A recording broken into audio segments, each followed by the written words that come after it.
Tudo bem, então vamos para a nossa sexta e última aula de metafísica. Nós vamos ver propriamente quatro pontos. O ponto central é Deus e o ente finito. Como a metafísica, fazendo esse percurso até aqui, chega até Deus. Dentro desse tópico principal, Deus e o ente finito, nós veremos a causa final, a causalidade de Deus e a causalidade das criaturas, a participação metafísica e a dupla composição metafísica da expressão de ato e potência e a pergunta metafísica fundamental a nível de conclusão. Bom, causa final. Nós vimos dentro do nosso estudo a questão das causas, como matéria e forma são ali causas intrínsecas do ente, e a causa eficiente, uma causa extrínseca. Então, para completar esse ciclo sobre a causalidade do ente, nós vamos falar sobre a causa final. E como é que nós conhecemos a causa final ou a finalidade como causa? Normalmente a partir da experiência. Novamente a partir da experiência. É fato da experiência que todo agir das criaturas apresenta uma orientação determinada, ou seja, toda vez que se age, toda vez que há uma ação, essa ação visa a um objetivo, a uma meta. Em suas atuações, as coisas se dirigem até um objetivo, até uma meta. E de algum modo, tal meta é causa do agir desse ente, é causa do seu agir. Age-se por causa, motivado pela meta a se alcançar. Ou seja, toda ação ela é motivada por algo, e esse algo que motiva a agir é justamente a meta que se quer alcançar com a própria ação. Ou seja, o ponto de chegada é a motivação, é o motor que faz com que um ente, um sujeito haja. E aí nós podemos ver vários exemplos. As plantas têm um ciclo vital que se orienta, que se destina, que se determina à produção de flores e frutos, que por sua vez dará origem a novos vegetais.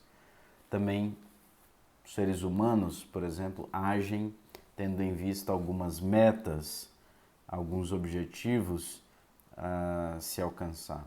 Se não houvesse meta, se não houvesse objetivo a se alcançar, simplesmente não haveria ação, ou a ação não seria razoável, podemos dizer assim. Bom,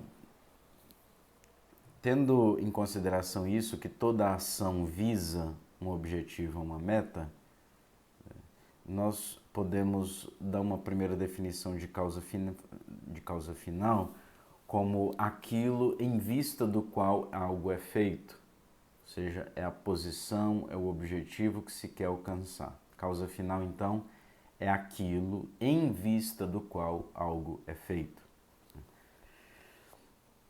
É a meta a qual tende a operação do agente. Trabalha-se a madeira para se obter uma mesa, trabalha-se para o sustento da família. As partes de um organismo, por exemplo, trabalham, atuam em vista da preservação do todo. Veja bem que aqui a causa final não está necessariamente ligada a um ente inteligente, porque eu posso conhecer ou não a meta para a qual eu tendo. O fato é que alguns conhecem essa finalidade, outros não. No entanto, nós vemos no mundo natural e também no ser humano que sempre se age em vista de uma meta, de um objetivo. A causa final é justamente essa meta, é aquilo em vista do qual algo é feito. Quais são as características da causa final? Aqui nós temos três características principais. Primeira, o fim da causa, o fim causa por modo de atração. Ou seja, o fim atrai o agente até si, porque é próprio do fim atrair. Então, eu tenho uma meta, tenho um estado que eu quero alcançar, ou algo que eu quero alcançar, ou um estado de coisas que eu quero alcançar, e eu sou motivado a agir por causa dessa meta que eu quero, e por isso eu sou movido não como que alguém que me impulsiona, mas como algo que me atrai, e essa atração, digamos assim, está no início do meu agir. Então veja bem, por exemplo, se eu quero alcançar alguma coisa, por exemplo, quero alcançar uma virtude, então, motivado por aquela virtude que eu quero alcançar, eu vou escolher os meios próprios para aquilo, agir, colocar em prática tudo aquilo que é preciso para alcançar aquela virtude, até que eu alcance aquele estado virtuoso, que é a virtude propriamente dita. Então, ou seja, por força de atração, como aquela meta me atrai, ela é também o motor inicial da minha ação. Eu ajo para alcançar, para possuir determinada meta, determinado estado. A causa final tem, portanto, razão de bem, porque só tem capacidade de atrair aquilo que me é apresentado como um bem. O fim, portanto, é aquilo no qual repousa o apetite, o desejo de possuir algo, o desejo de estar de determinado modo, o desejo de alcançar determinado objeto ou estado, me atrai justamente porque tem razão de bem. Então, portanto, a causa final me é apresentada como um bem. Por exemplo, o desejo de saber descansa quando se alcança a ciência, que é o seu fim. Se diz nesse sentido que a etapa final de qualquer tendência constitui uma perfeição, justamente porque constitui um bem, uma perfeição para o sujeito. No caso da virtude, da vida moral, não se trata tanto de possuir algo, mas se trata de elevar o indivíduo até certo patamar virtuoso. Então, no caso, não é algo que eu trago como posse para mim, é uma meta a qual eu levo a minha própria vida, a minha própria existência. Portanto, podemos dizer que, em certo sentido, é uma elevação, é um aperfeiçoamento da própria natureza desde o ponto de vista moral. Então, pode ser algo que eu construa, a finalidade, né, no caso de um artefato, uma mesa, um objeto de arte. Pode ser algo que eu possua, um bem que eu quero muito, então eu vou e aplico os meios para conquistar aquele bem. Então, no caso, a finalidade da minha ação é adquirir um determinado bem, mas no caso pode ser também um estado ao qual eu elevo a minha própria vida. No caso, é um aperfeiçoamento de si mesmo, por exemplo, através da vida moral, da vida virtuosa. Um terceiro ponto é que o fim é verdadeiro princípio causal, né? Uma vez que é causa de tudo aquilo que influi positivamente no ser de outra coisa, influindo na causa eficiente. Ou seja, a finalidade, pela sua força atrativa, move o sujeito que é causa eficiente. Nós havíamos visto na aula passada que o sujeito, a causa eficiente, é causa da causalidade da matéria e da forma, porque é pela causa eficiente que matéria e forma se unem na formação do sujeito, da substância? Ora, se a causa eficiente é causa da causalidade da matéria e da forma, porque é a causa eficiente que une matéria e forma, para que formem uma nova substância, sendo a causa final aquela que move a causa eficiente a agir, portanto, a causa final vai ser a causa da causalidade de todas as causas, uma vez que é causa da causalidade da causa eficiente. O que isso significa? Sem a causa final, a causa eficiente não seria a verdadeira causa eficiente, porque não se moveria para agir. Portanto, sendo a causa final o movente, aquele algo que move a causa eficiente para que seja verdadeiramente causa eficiente, obviamente, então, é verdadeira causa. Sem a causa final, o agente não se moveria e não produziria o seu efeito. Ou seja, sem uma meta, sem o objetivo, sem uma razão para a ação, a causa eficiente simplesmente não seria causa eficiente. Agir para quê? Fazer tal coisa para quê? Tudo que nós fazemos tem uma razão, tem uma meta, tem um objetivo, ou seja, tem uma finalidade. Sem essa causa final, simplesmente seria inútil ou não haveria razão para se agir. Certo? Então, a causa final é verdadeira causa porque influi positivamente no ser de outra coisa. Por quê? Aliás, como? Movendo a causa eficiente para que seja verdadeiramente causa eficiente. Quais são os tipos de causa final? Bom, a finalidade última ela pode ser apresentada sob diversos aspectos. Aqui nós veremos apenas dois. A causa final ela pode se apresentar como fim último e como fim próximo. O que é o fim último e o fim próximo? Bom, fim último. Em um encadeamento de causas finais, o fim último é aquele ao qual tendem todos os demais fins intermediários em um determinado âmbito. Ou seja, é aquele fim, quando você pergunta, você pode perguntar a si mesmo, vou fazer tal coisa, por quê? Por isso, mas por quê?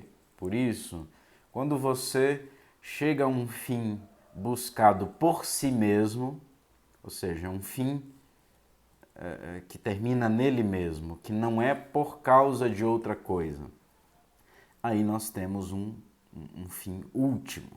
O fim próximo é aquele que se quer alcançar tendo em vista outro fim ulterior. Ou seja, você não procura aquele fim por ele mesmo, mas porque ele é ponte para um outro fim que eu busco. Por exemplo, alguém se preocupa em ter uma boa alimentação. A boa alimentação é um fim, mas é um fim em si mesmo? Não. Por que ter uma boa alimentação? Para emagrecer. Ou seja, a boa alimentação não é fim em si mesmo. Enfim, é um fim próximo, em vista de outro fim, que é o emagrecimento. E o emagrecimento é fim em si mesmo? Pode não ser, pode não ser. O emagrecimento pode ser também um fim próximo, porque na verdade aquilo que eu busco além do emagrecimento é boa saúde. E por que boa saúde? A boa saúde é um fim em si mesmo? Pode ser um fim em si mesmo, mas pode ser boa saúde por causa de outra coisa, em vista de outra coisa. Então, boa saúde, porque quando eu tenho boa saúde eu durmo melhor. E por que dormir melhor? É um fim em si mesmo dormir melhor? Pode ser, mas pode ser que seja um fim próximo, ou seja, em razão de outro fim. Eu durmo melhor porque quando eu durmo melhor eu tenho mais disposição durante o dia. Ter mais disposição também pode ser um fim próximo, ou seja, em razão de outra coisa que você quer alcançar. Então, quando eu durmo melhor, eu tenho mais disposição durante o dia, e quando eu tenho mais disposição durante o dia, eu posso estudar melhor e posso rezar melhor.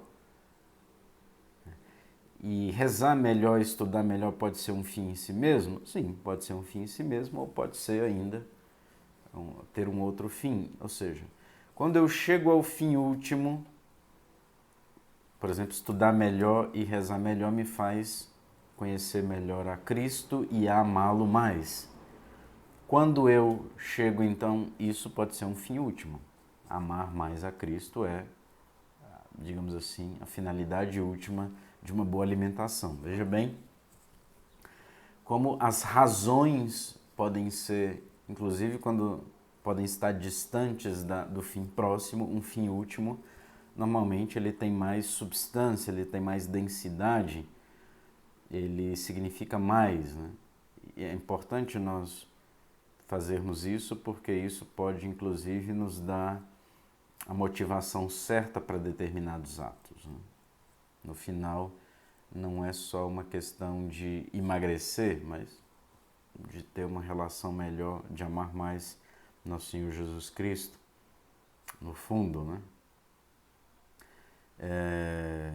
Então, nós descobrimos o fim último, e no fim último é um bem, certamente, é aquele que é buscado por si mesmo, não por causa de outro fim. O fim próximo é aquele que é buscado, mas em vista de de se alcançar um outro fim, um fim ulterior.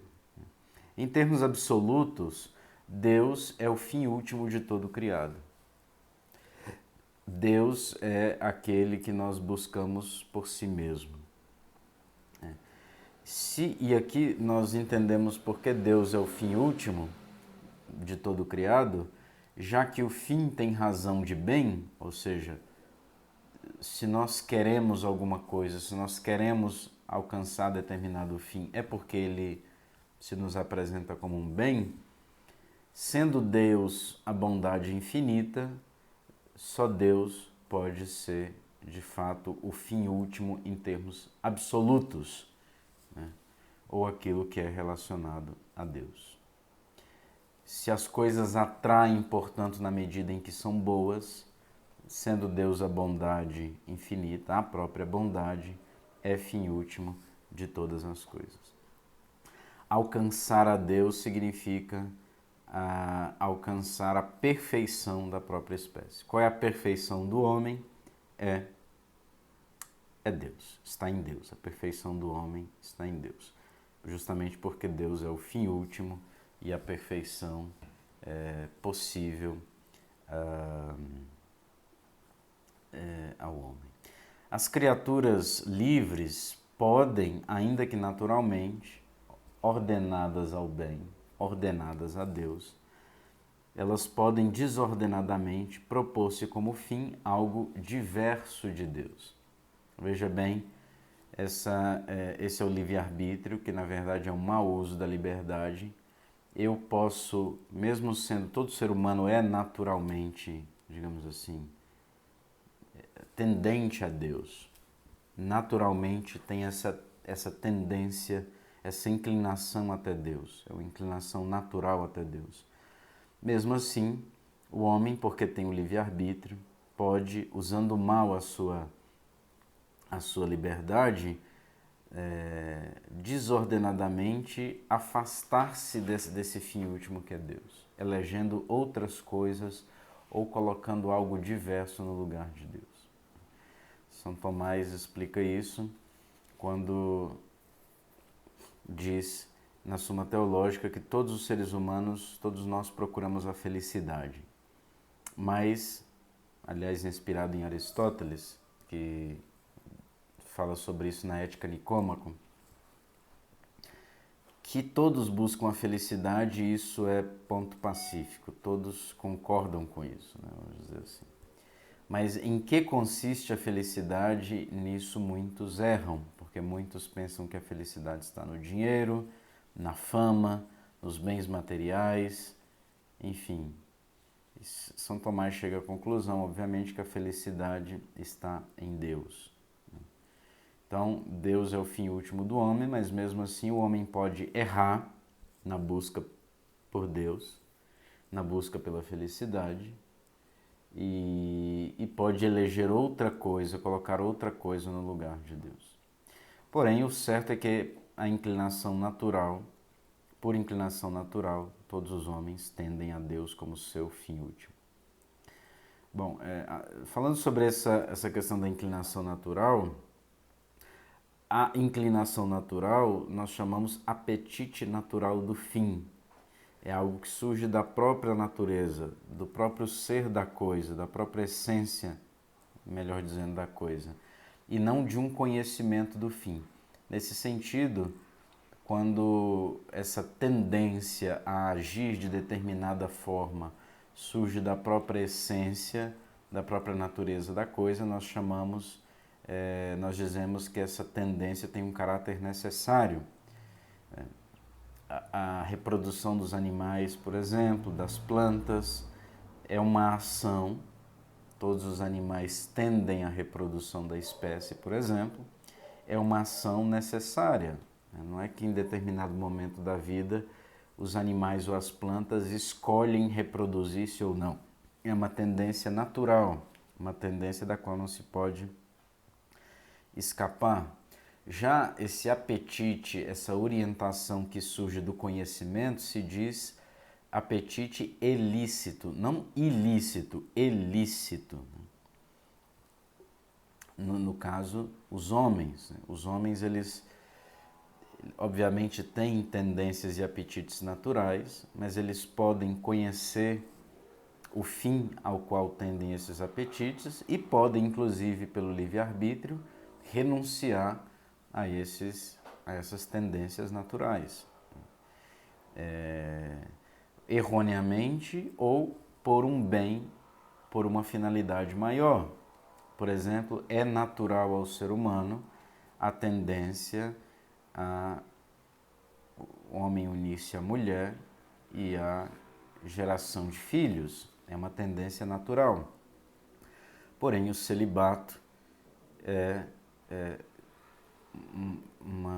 algo pelo qual um dom e ao mesmo tempo uma escolha, mas é algo em que o ser humano livremente renuncia àquela sua tendência.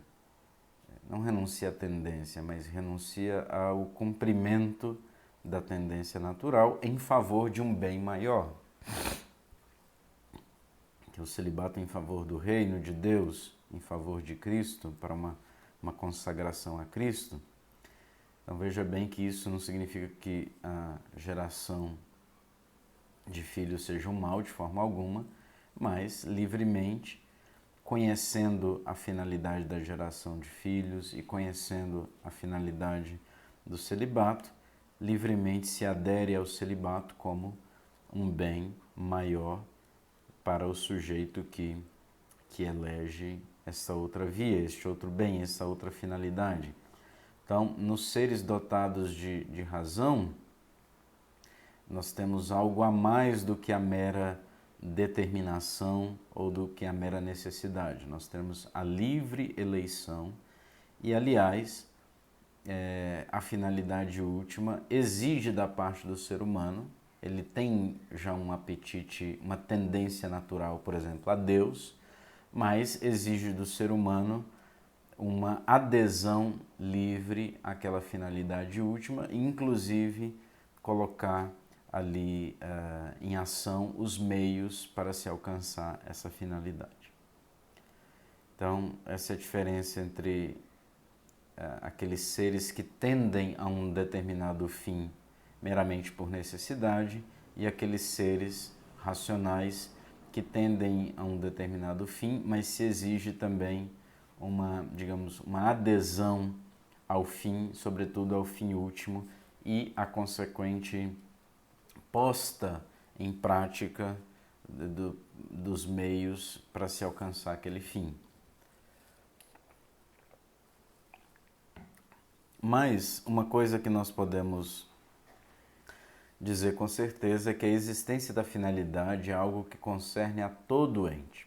Todo ente age por um fim. Assim, essa ação por um fim mostra a ordem e a regularidade observáveis nas atuações da natureza.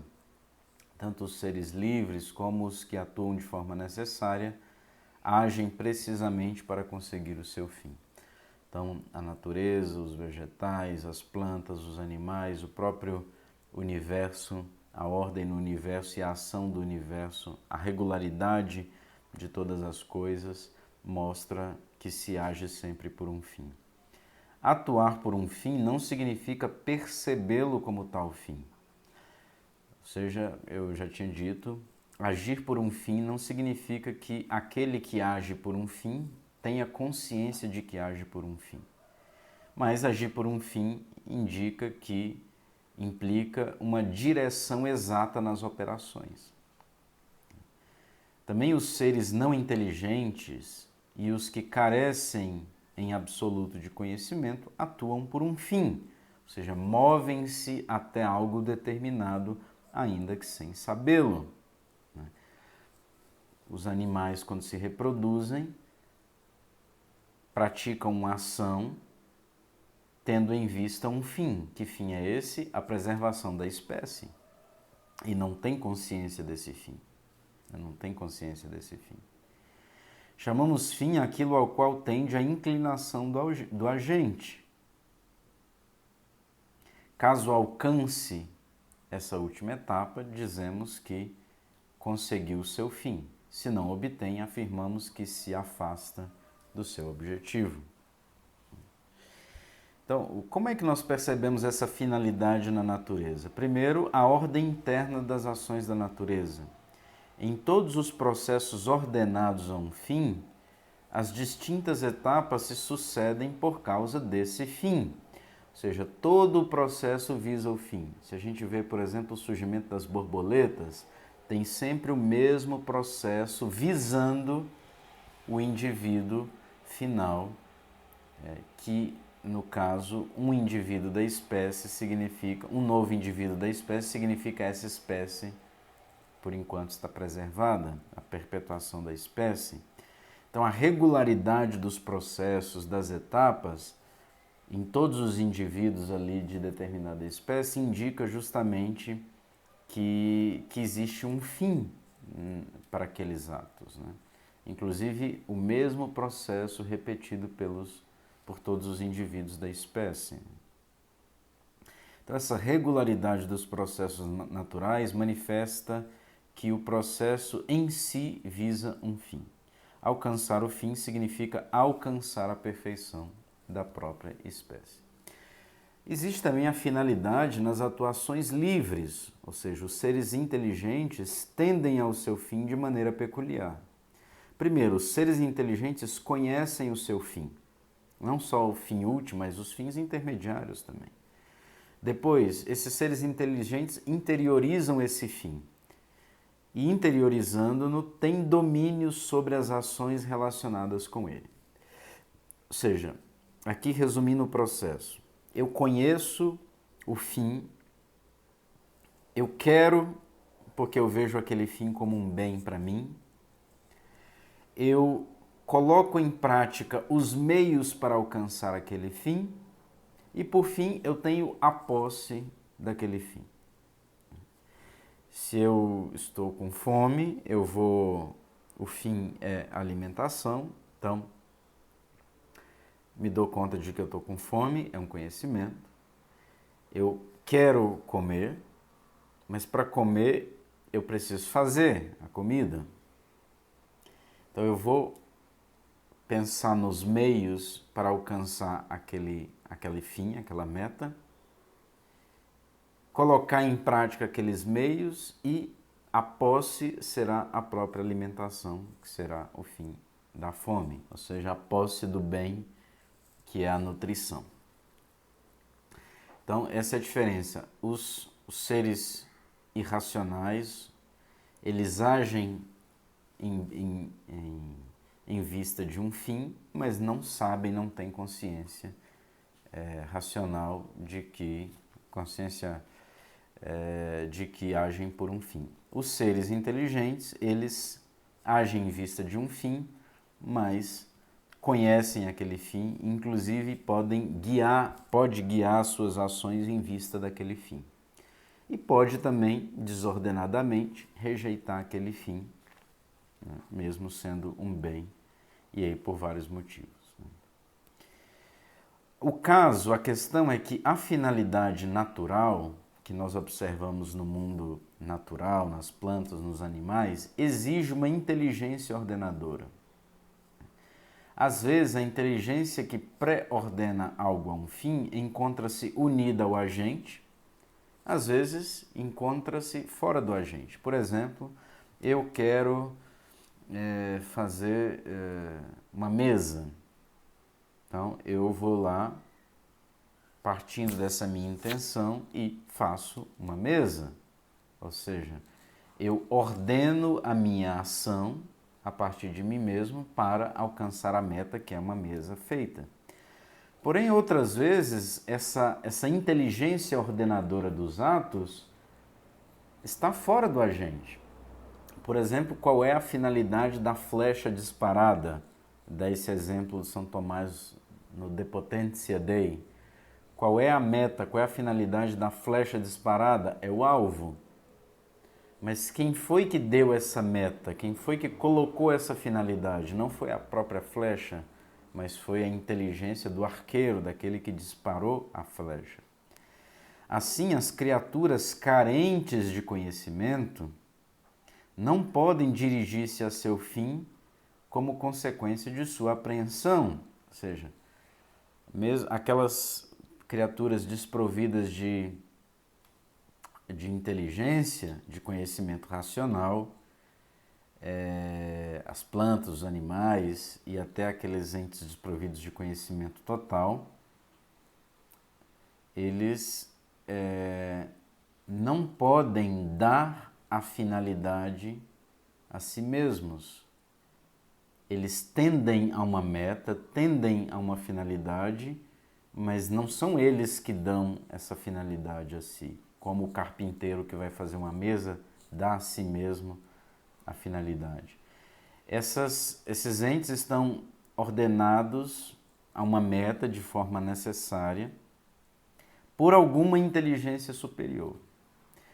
É assim que, observando que todas as coisas agem em vista de um fim, e que não são essas mesmas coisas que dão esse fim a si mesmas, nós chegamos à conclusão de que a ordem e a finalidade do universo é o caminho para se chegar até Deus. Quem é que dá essa finalidade da ação aos animais, à vida vegetal? Deve ser uma inteligência superior. Nós chamamos essa inteligência superior de Deus. Me lembro da minha mãe comentando quando eu era criança, né? Perguntava por que todos os anos o piquezeiro florescia mais ou menos na mesma época. Quem é que diz ao piquezeiro que é tempo de dar flores? Quem é que colocou essa atividade tão ordenada, tão harmônica no interior de cada ente que faz com que cada ente obedeça a esses processos como se fosse inteligente? Há uma inteligência nos seres, nas plantas, nos animais, não no sentido que eles tenham inteligência, mas há uma inteligência no modo dos processos que eles obedecem, as leis que eles obedecem. Essa inteligência que ordena os processos é justamente a causa final, ou seja, é aquilo que mostra que toda a ação, todo processo realizado nesses entes visa a um fim.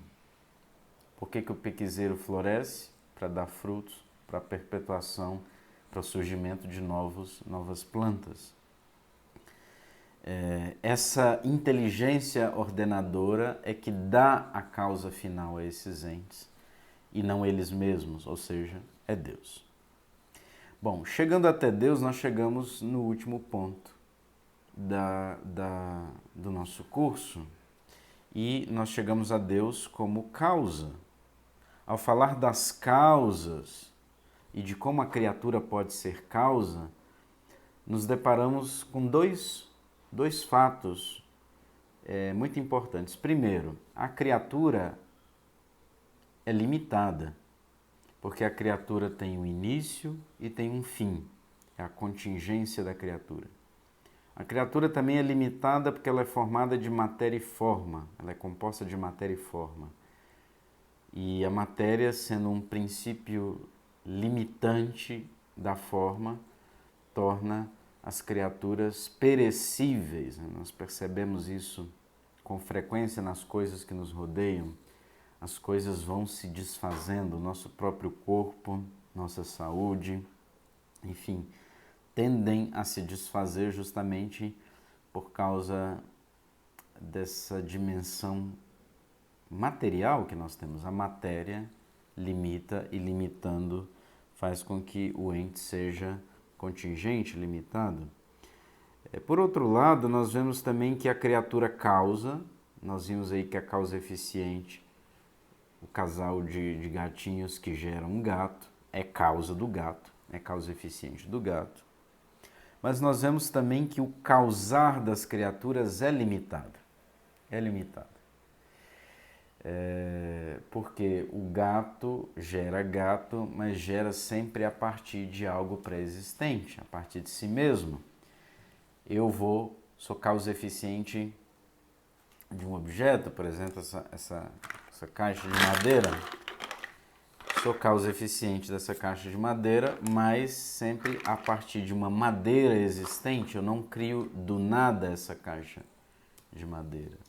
Quem fabricou esta caneta fabrica sempre a partir de elementos pré-existentes. Não é, portanto, uma causa absoluta. Então a criatura é causa, mas não é causa absoluta das coisas. É uma produção mais do que causa.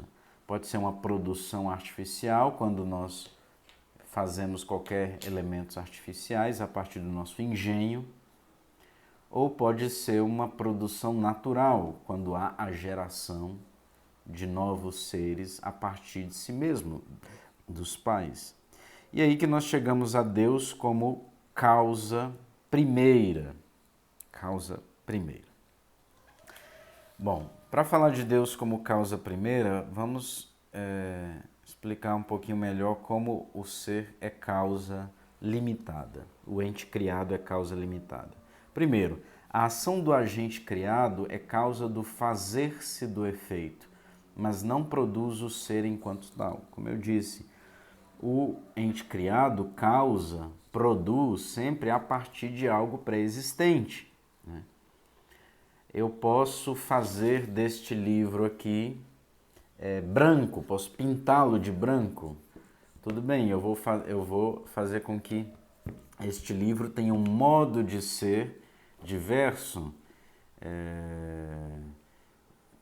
um modo de ser acidental, uma cor diversa, mas de qualquer forma eu preciso do livro para modificar acidentalmente a sua existência, o seu modo de ser.